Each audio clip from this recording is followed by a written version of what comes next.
Israel ప్రధాని Benjamin Netanyahu మరణించారంటూ social మీడియాలో కొన్ని రోజులుగా తీవ్ర స్థాయిలో పుకార్లు వ్యాపించాయి. ఈ వదంతులకు చెక్ పెడుతూ ఆయన స్వయంగా ఒక వీడియో విడుదల చేశారు. తాను బతికే ఉన్నానని, పూర్తి ఆరోగ్యంతో ఉన్నానని ఆ వీడియో ద్వారా ఆయన ప్రపంచానికి స్పష్టం చేశారు.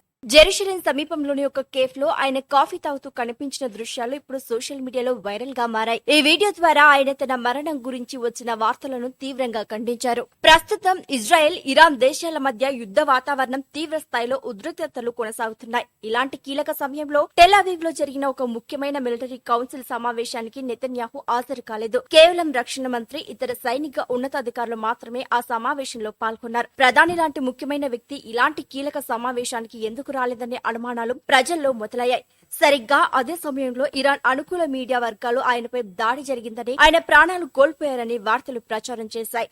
దాంతో సోషల్ మీడియా ప్లాట్ఫామ్స్ ఆయన ఎక్స్, టెలిగ్రామ్ వేదికగా నెతన్యాహు చనిపోయారనే ప్రచారం దవనంలాగా వ్యాపించింది. కొందరు నెటిజన్లు ఏఐ ద్వారా సృష్టించిన నకిలీ ఫోటోలు, వీడియోలను షేర్ చేస్తూ ఈ పుకార్లను మరింత ఉధృతం చేశారు. ఆ ఏఐ వీడియోలో నెతన్యాహు చేతికి 6 వేలు ఉన్నట్లు కనిపించడంతో అవి మార్ఫింగ్ చేసినవని సైబర్ నిపుణులు పసిగట్టారు. తనపై వస్తున్న ఈ అసత్య ప్రచారాన్ని నెతన్యాహు చాలా తేలికగా తీసుకున్నారు. వాటిని తిప్పికొట్టేందుకు ఒక కేఫ్ లో తన సహాయకులతో కలిసి కాఫీ ఆర్డర్ చేస్తూ వీడియో రికార్డ్ చేశారు.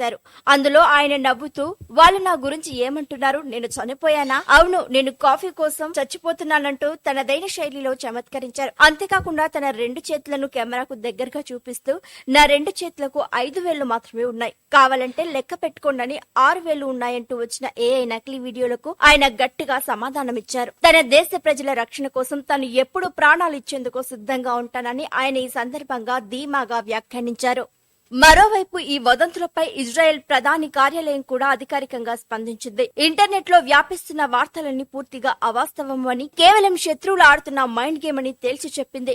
ప్రధాని సురక్షితంగా ఉన్నారని స్పష్టం చేసింది. మధ్య ప్రాచుర్యంలో దాడులు జరుగుతున్న ప్రస్తుత పరిస్థితుల్లో ప్రతిరోజు ఎన్నో తప్పుడు వార్తలు సోషల్ మీడియాలో వస్తున్నాయి. శత్రు దేశాలు కావాలనే ఇజ్రాయెల్ ప్రజల మనోధైర్యాన్ని దెబ్బతీసేందుకు ఇలాంటి వార్తలను ప్రచారం చేస్తున్నారని రక్షణ రంగ నిపుణులు విశ్లేషిస్తున్నారు.